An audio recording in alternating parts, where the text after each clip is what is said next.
महिला नेतृत्व वाले विकास को गति दे रहा है, जब टेक्नोलॉजी भविष्य में एक बड़ी भूमिका निभाने जा रही है।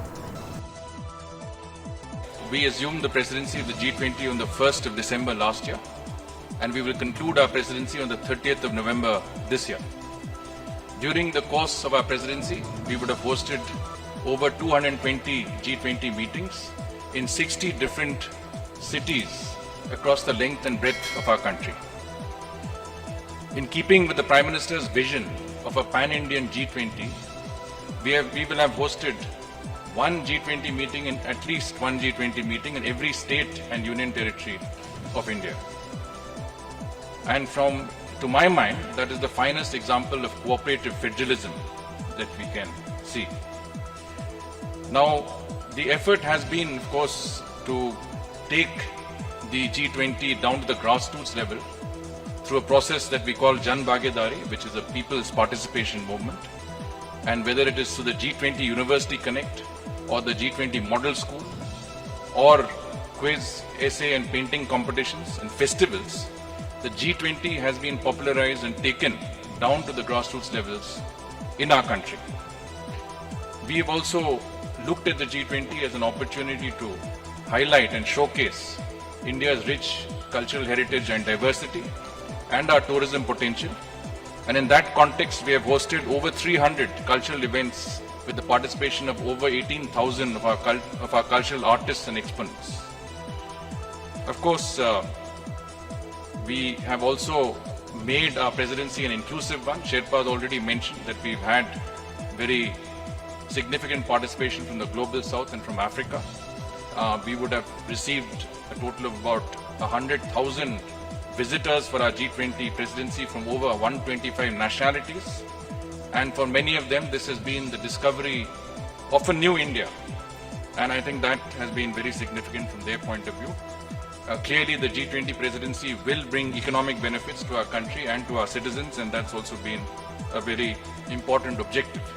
Now, when you organize such a huge exercise, an unprecedented and uniquely Indian presidency, you do need an organizational base. And we have started on the organization and planning of the G20 as early as the beginning of last year, 1.5 years before today's eve of the summit. We have set up the G20 Secretariat. In this process, it has been a whole of government approach and a whole of nation approach. And every single Indian citizen has been involved in that effort.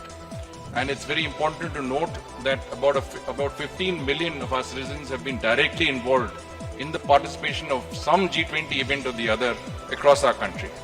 So in that organizational endeavor, we've had guidance from the Prime Minister himself, from cabinet ministers.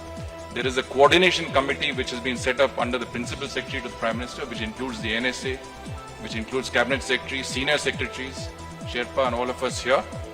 And this committee has been meeting regularly. It's met at least 9 times formally, but many times informally, and has provided extensive guidance on every aspect and overseen every aspect of the presidency's organization and management. So I think that was important.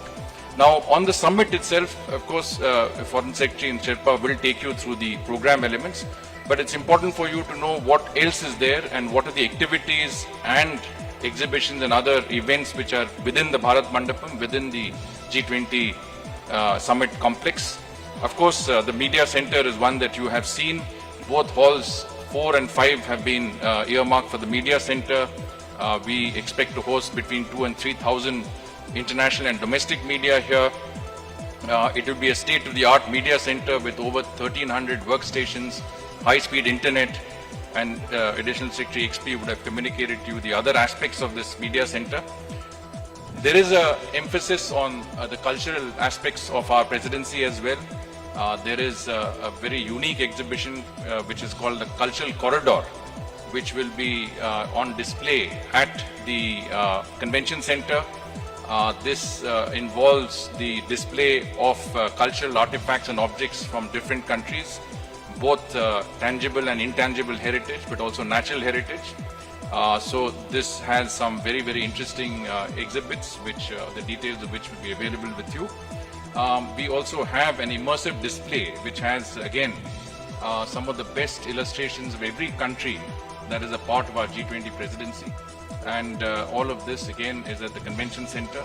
There's a democracy cube which is also there, and what we will certainly do is that we'll make this available, we'll make this open to the media and the public after we finish the immediate summit, and this would be a very interesting exhibition to see.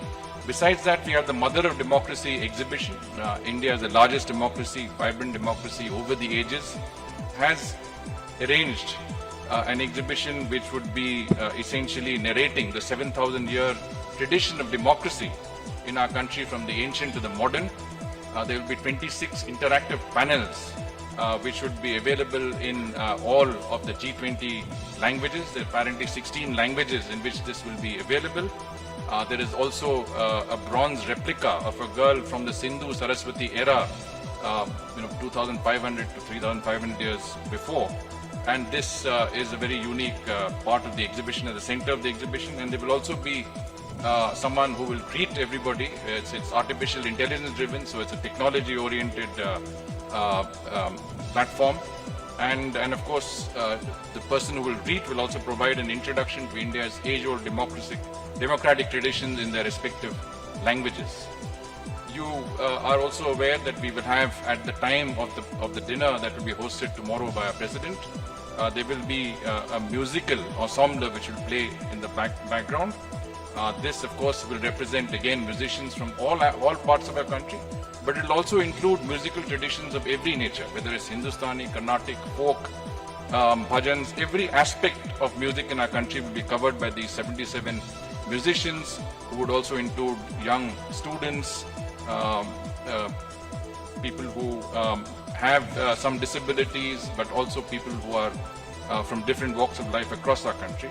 They will also be displaying some very rare instruments, musical instruments, which are hardly ever seen or played in our country, but this is something that is an opportunity for us to see so many rare instruments coming together in this particular area. Now, there will be a strong emphasis on technology, especially technology that is linked to public, digital public infrastructure, and in that context, we will have a few exhibitions at the media. Chanakya news India live TV को आवश्यकता है उत्तर प्रदेश, राजस्थान, मध्य प्रदेश के सभी जिलों में जिला bureau head व reporter की। संपर्क करें 9643761495 www.chanakyanewsindia.com। Registered by government of India, CMN media PVT LTD। अब आप अपने चहेते चाणक्य न्यूज इंडिया को जल्द ही देख पाएंगे Jio TV, Airtel Xstream, rock TV, ई-बाबा टीवी और बहुत से लीडिंग OTT प्लेटफॉर्म पे। चाणक्य न्यूज इंडिया से जुड़ने के लिए संपर्क करें 9643761495।